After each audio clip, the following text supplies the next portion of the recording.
Don't want to be in denial. Is that not enough? Where they're sitting. Why'd you guys?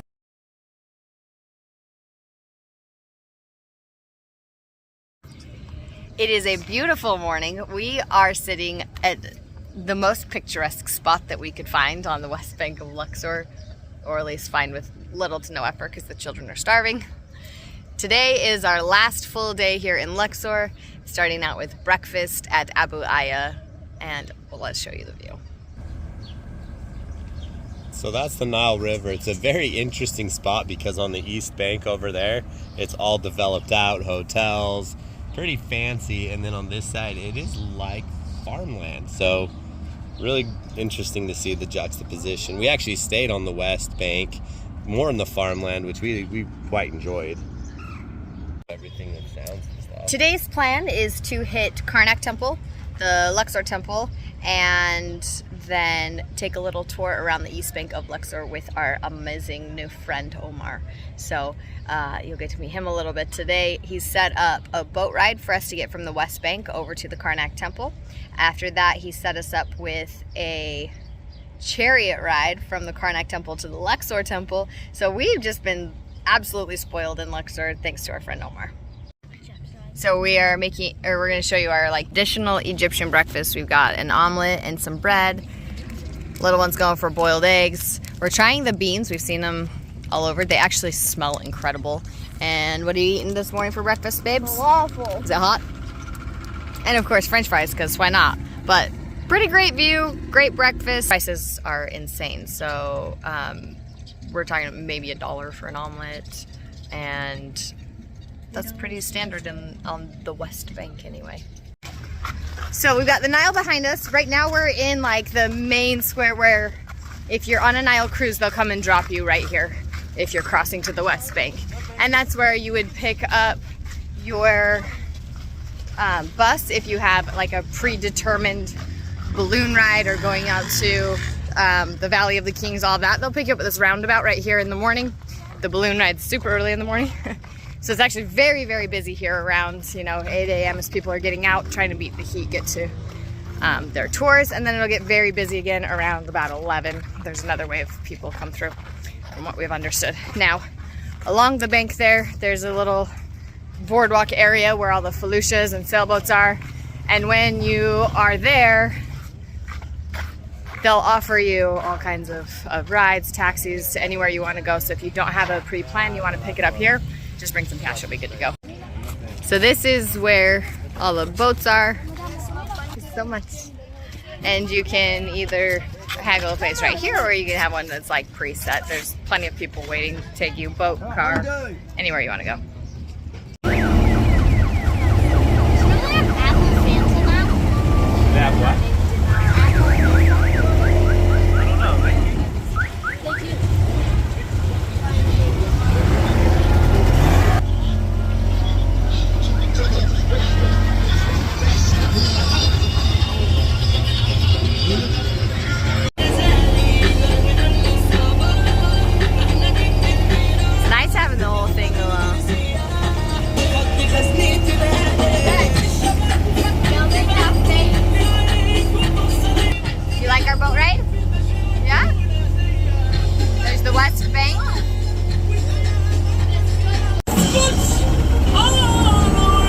Turn it while you go. Turn it.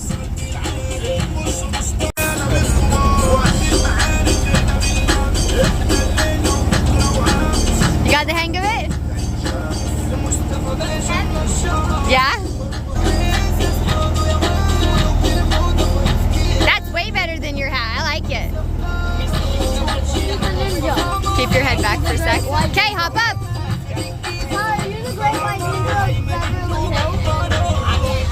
You feel it?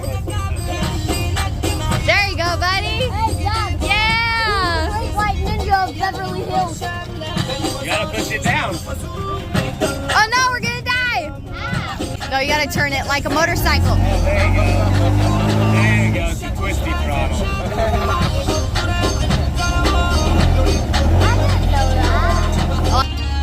Driving it feels like a mix of a boat and a motorcycle. Gross.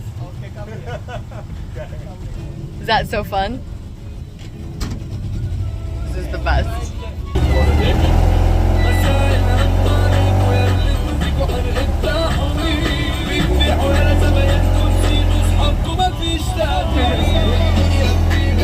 It's actually kind of hard. Yeah? These guys are very good at what they do. We're drifting into the dock here just with such precision for how hard it is to control, really.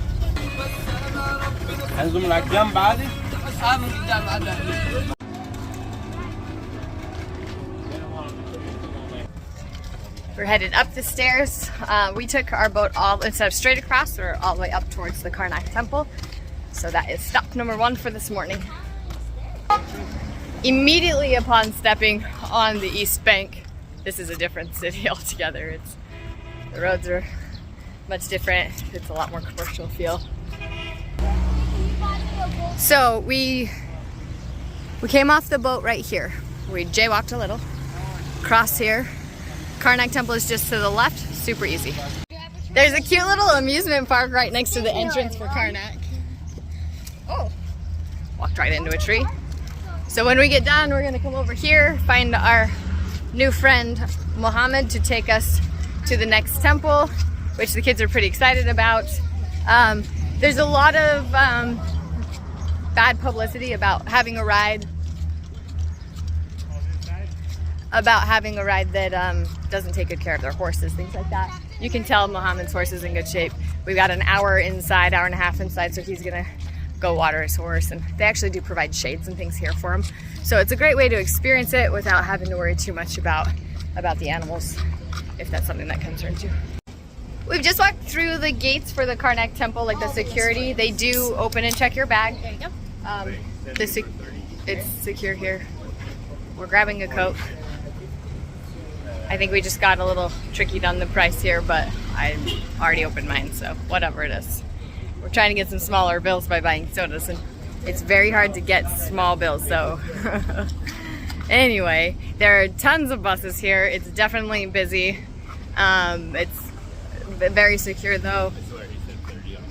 I thought so too. You did? So anyway, we just paid an extra 10 pounds, but for the 33 cents, I'm super excited to have a cold drink anyway.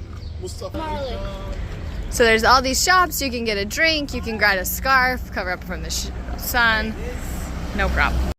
Gotta hurry and finish my drink before we go inside, but the ticket cost is 770 Egyptian pounds for our family of 5 with 3 students. It's $220 per adult, $110 per child. Around about $27 US. So this is to give you an idea of how big the Karnak temple is. Hundreds and hundreds of meters wide. This is just in the entry. It feels amazing. We're kind of going slow through because it's so nice and cool. But you got the security when you first come in, and then we'll scan our tickets right here. We gotta scan them in 1 sec. Let's get ahead of this. So we're gonna there are people inside, so if you get here without a guide and decide that you'd like one, there are several people who will offer, and you can work out a deal for that, so no big deal. After you scan your tickets, the market space continues, so you get a last chance for waters and stuff, but it makes it nice if you need to take a break, get something, come back towards the entrance. This place is enormous.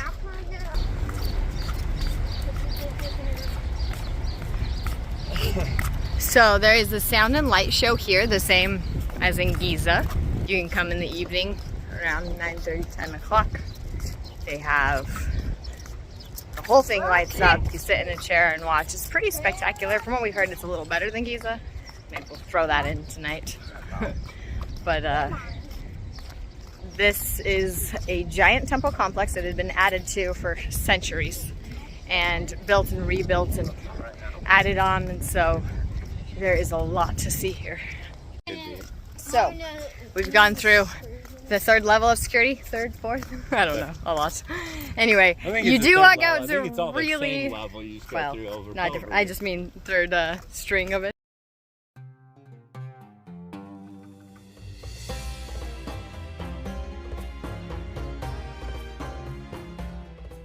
Ankle feel that way.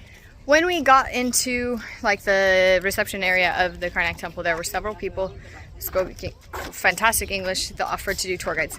If you want to do a tour and you can't find one that fits your budget, you can come and talk to her. It wouldn't, like, we're only gonna be here for an hour and a half. I don't need a whole day tour guide, especially where we have our transportation figured out already. Her price though for this. Oh, you okay? Okay, so we stopped to have a wounded child. But what were you saying about her? So she said 200 pounds for an hour, which is only like $7 for a private guide. Yeah, for and us. she seems And her English knowledgeable. Was so. I mean, the question you'll get most here is where from, and it's super quick like that, and it's not like you can tell they've learned a line. Her English was like, it was like scholastic English. We had a couple people approach. Anyway, Excuse us, we're so if working I here were as a going to guide. use the Would you like guide, one? I would It will help. 100% have hired her. But so for an hour and a half, which is about what you can do the temple in, she was 200 pounds. At first, it was 200 pounds for 1 hour, but then she said, "I'll give you the Egyptian price, 200 pounds for an hour and a half." We probably could have said, "I'll do, 150 pounds for an hour." She probably would have. 200 still would have probably been worth it. I don't know. Maybe we made a mistake. But it's just a good thing to know that you don't have to have guides for everything. And you here. don't need a bunch of stress if you change your mind after going to one place and you decide, oh, I should have done a guide. You don't need to jump online to do it. You'll And find we've someone. watched a lot of guided tours, and I'm sure there's good ones and bad ones, but most of the ones we've seen look to be just kind of average. The first entry. These are huge. There's a mosque here. This was used for a very long time for as a religious space in a holy grounds for many religions.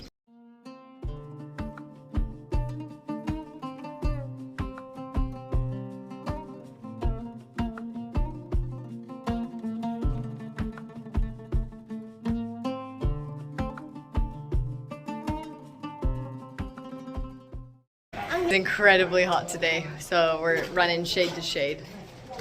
But this is really cool. It's too bad to see where they've broken off, but it is cool because having so many of them, there are some that are in better condition than others, like this. And then you've got the Romanesque architectural style in here as well. Something that was really cool about, even though Rome went through different political turmoils and having been taken over, that a lot of the building still continued.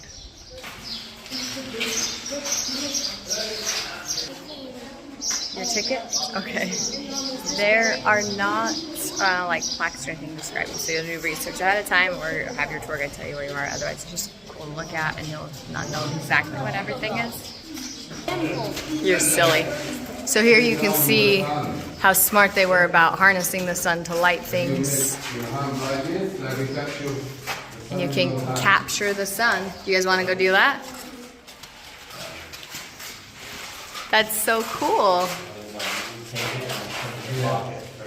Whoa, Ren, that makes it so bright. No, from out the bitter. You bring it all the light. You really can't. I'm super excited about the pictures that we got there. It looks Something like a you're little just bit holding a ball of unique. light. Yeah, it does. Where there's one where you have it coming out of your chest. It looks like Iron Man shooting his, into the sky. Anyway, we are about to the, this is the statue of Amun-Ra. So you can see the depiction of man below, and then the god. Ra and Amun-Ra are different people.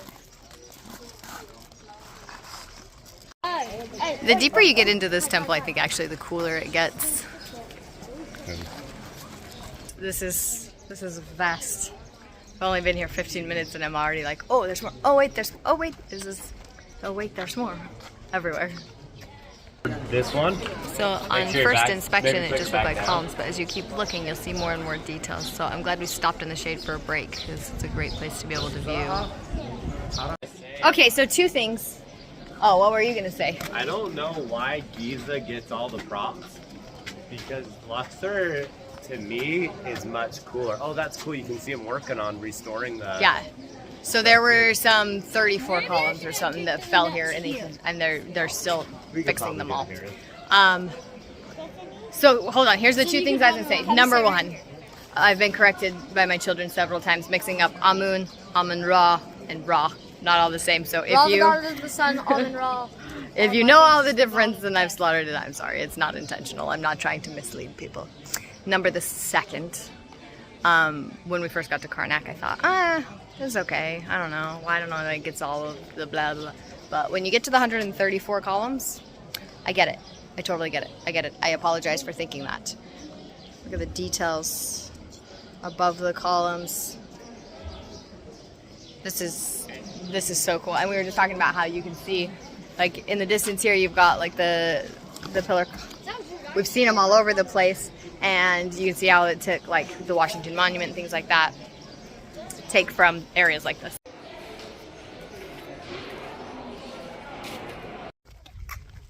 It's crazy to see, like, these are red granite statues behind us. They are ending right above the knee, and they're enormous. They have huge stone covers. This is an area where a lot of the depictions are that of victories in battle.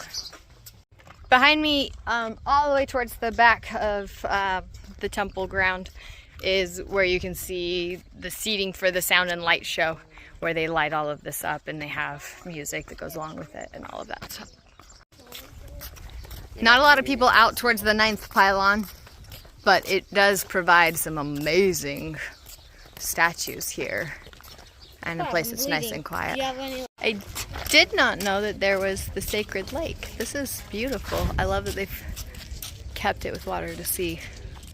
We're taking a time out, falling apart in the heat, so time for a quick drink. So we've just spent more on snacks than we spent to get in. You can bring in a water bottle, but I think that's it, right? So, totally worth it, because otherwise it'll just ruin our experience. We've come this far, need some calories in the heat, but just be aware of that. They also don't take cards here, so you're gonna make sure you bring cash with you. So to give you an idea, prop up my phone here while I open the cookies.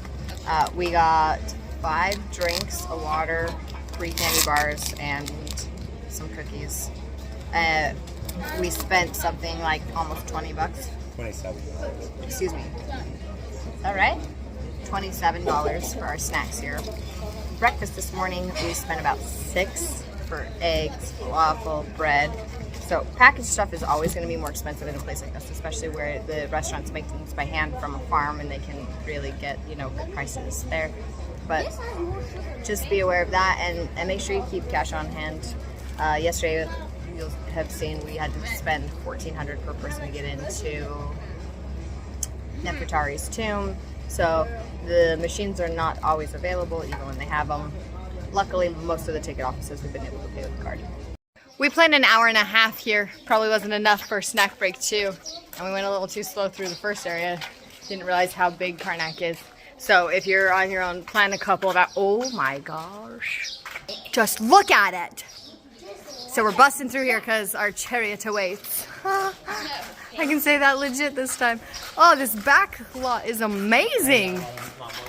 Oh my goodness, look at that. Oh my goodness. Here's your PSA. Don't bring a 13-year-old with you unless she talks like that. Yeah, lobster bass. Lobster bass. The tour group stopped back here, but we carried onward to see this back area. It's so cool. It's very reminiscent of the stuff we saw in Rome. The piling of bricks. Hey, we're out of time, buddy. What do you want to do? When you leave Karnak Temple, then you can grab a horse carriage to the Luxor Temple. Is a great way to get around. There's taxis right outside the door as well. So if your transportation's not set up, there's an option. It is so nice to see, though, they give a shaded spot with water for the animals here. Super appreciate that. And Karnak is huge. So bad we had to run through the last section of it. We didn't make it all the way to the back for the Temple of Ra, but that's okay, because I think we tapped out the kids and we saw what was on my list of things.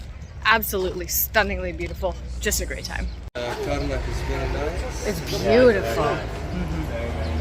Come here. Okay, I'm gonna sit up front. Are you in the front? Yeah.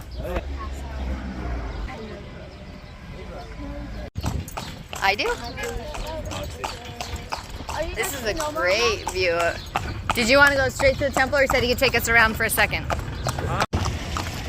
This is a beautiful way to get really good view. This mosque is stunning. And you can see a lot of the East Bank. Get a little bit of a better view than if you're in a vehicle. So here we can see from one temple all the way to the other. Thank you. So we can see from Karnak to the Luxor temple through here. It looks like you can walk it as well, but this is a much more enjoyable ride. Alright, view number one of the Luxor temple is just astounding. Okay, quick tip: if you're gonna go to the bathrooms and it's really hot out, just splash the water on your face. Don't actually drink it because you can get skin disease, but just splash it on your face and it feels really nice and it cools you down. We're learning how to cool ourselves. Good tip, buddy. Or put it in your hat. So, you can walk from the Luxor temple to the Karnak temple. There's the Sphinx that just goes all the way down. Should you choose to do that, it is about 3 kilometers. So keep that in mind. No shade. Well, a little bit of shade under the bridge, I suppose. You have to go under the other thing. We do not have the Luxor Museum on our itinerary today because they've really moved a lot of it out. There's not a whole lot left, and even the local guides that we talked to said the Luxor Museum doesn't have anything anymore and it hasn't been kept up. So, you know, what's there is not in great shape. Temple, and it has quite the entrance. What do you guys think of this? What do you think, Doodles? Very, very big. That guy does need a hand. Maybe you can give him a hand. That guy needs a leg up. So we, there's a lot of places you'll go in life when you visit that really feels like it puts you in your place of insignificance, maybe. The Grand Canyon makes you feel so small. Being out when the stars are out and there's comets going by, same thing. You get a ton of that same here in Egypt. Like, the size of this, and to know that people our size built it just blows me away, but it makes you feel rather insignificant. We do love the architectural details of the area. This is a great place. You'll see this on the houses around here as well, the cut out wood. This section obviously is a lot newer. Still beautiful all the same. And then there's active work going on all around.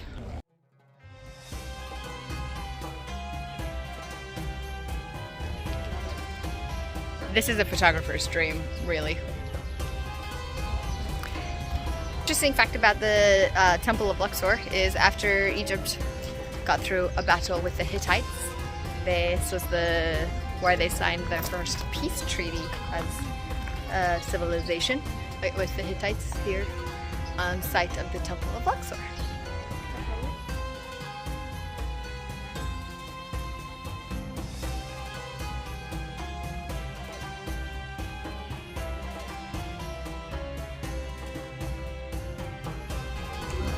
Tell me what you're doing. Checking the energy. It feels like a weird energy.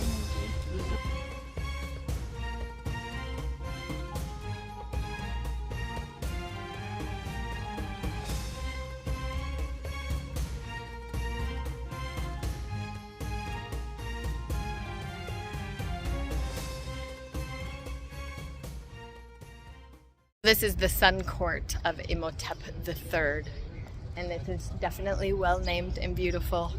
So it's really a cool setup to go through all the columns and then up the steps to this beautiful area. Our son keeps saying that he can feel the vibrations here, and it's been great. It's very calm this time of day, which we're enjoying. Look how different this is, the paintings here. You can see the faces. This is pretty cool. This Roman fresco, the painting on the wall, we thought, well, this is very reminiscent of what we saw in Rome and in Pompeii and different places that we were there. And it's because they were placed here during the Greco-Roman rule, so that makes sense. But having been in Italy before we came here, you make so many more connections, which has really enriched our time here. We have stopped at McDonald's for lunch. It's just across the street from the Luxor Temple. Normally we're not like huge proponents of, we like to eat whatever's local, but Two advantages to McDonald's: amazing AC, and the view here, fantastic. So it's a really thin, like a skinny building, but it goes 4 or 5 levels high. There's excellent views of the temple. Of course, my kids didn't pick a window view, so we're gonna have to go move them. But it is a great way to really be able to keep seeing all these wonderful sights in the AC. Get a little break. It's so crazy that right next to the McDonald's, right next to all these food places, you look, and when you look across, this is what you see. This ancient temple. It's pretty fantastic. There is this cute rock shop not too far from the McDonald's where our boy finally found us looking for super reasonable prices. Nice guy there. So we stopped there for a few minutes. We are about to enter into the souk, which is like, this is like the ancient market of the area. It's gonna be quieter for us today because it's Ramadan. It's one of the hottest days of the year so far. I saw that actually, Roxy and I wanted to walk in. There's this, that's the Sephora logo. There's not, but it is pretty funny. So we're just here walking down. This is really different. This is not like the Medinas or the Karnak that we were in Cairo. It looks very different. It's actually quite beautiful.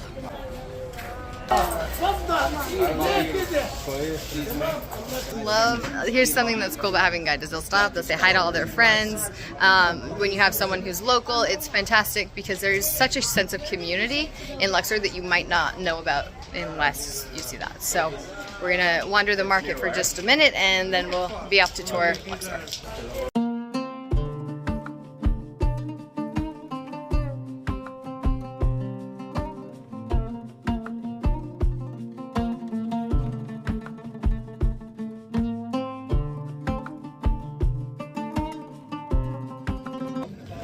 This market, it's definitely calmer while we're here right now from what we've heard from our guide.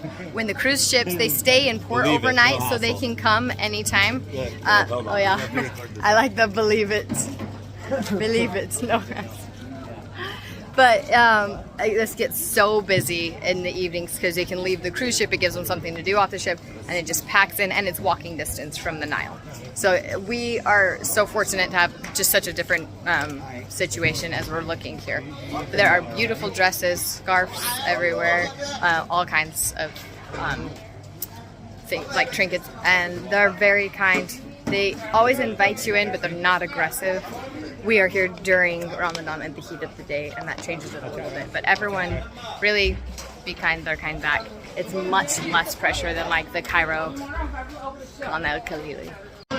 As you leave the regular market and cross the street, like you get to the locals market. That's what we love. That's even better. So they're all, anything you could want is in this area. The streets get worse. There's no cover. That's true, there's no shade. It's definitely not a touristy thing. But those are our favorites. I want to see what it's like if you live here. To the side, like I know what you're saying. Jumped in a car. I think we walked through the market enough. Got like a good idea for it. We're in the public transit, which we actually really love. So we show you these things not to make a big deal of our lives, but to show you somebody else's life and what the day-to-day is, and hopefully help you understand that people have more in common than you think, and having understanding of how other people lives helps you be more kind and more loving. Or is it like that goes the worst? No, like we're packed in, and I love it. I love this so much. But, you know, people got to get where they got to get. Fill in as much as you can. We've made a quick stop for some tea. My little buddy's crazy about it, and I love these tea shops. We've been invited to a few, but I don't know anything about. We've got a little help.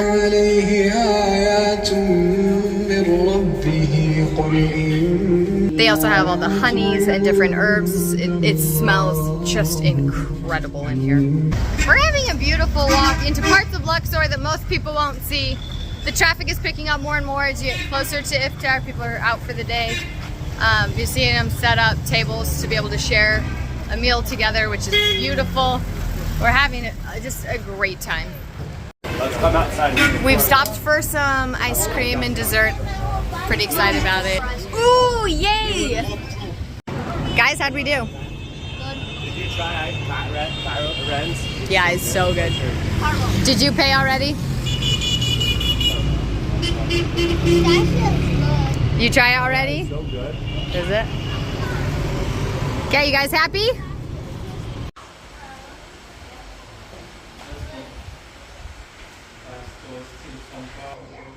We've had ice cream, we've had a walk through town.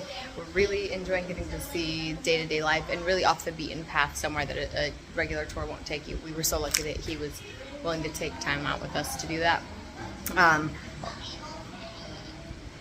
When you walk through the town, there's such a sense of community in Luxor, which I'm really enjoying. And it's something that, as we go different places, you see places that are very friendly, but maybe not to their neighbors, just to other people. But for Luxor, it's so beautiful. I love it. So Omar has this shop where people can come and pay to play video games. Of course, our kids are hooked. Being out in the sun all day, they're really loving this. We've wrapped up our last day here in Luxor. Woo. The kids are out enjoying the pool for the first time. I think they're pretty happy out here. Perfect way to end the day after being out in the hot sun. I see that. It looks beautiful. This has just been a phenomenal house to stay at. A great part of the west bank of Luxor. With the best host of this house. Everything's super well taken care of, and he's so connected in the community, which really gives us an experience that is above and beyond as we get to meet his friends and family members, and he set it up the absolute perfect time in Luxor. We were so fortunate to be able to explore Luxor in a completely different way from this beautiful house with our friend Omar. Check the links below, and don't forget to subscribe for more travel fun.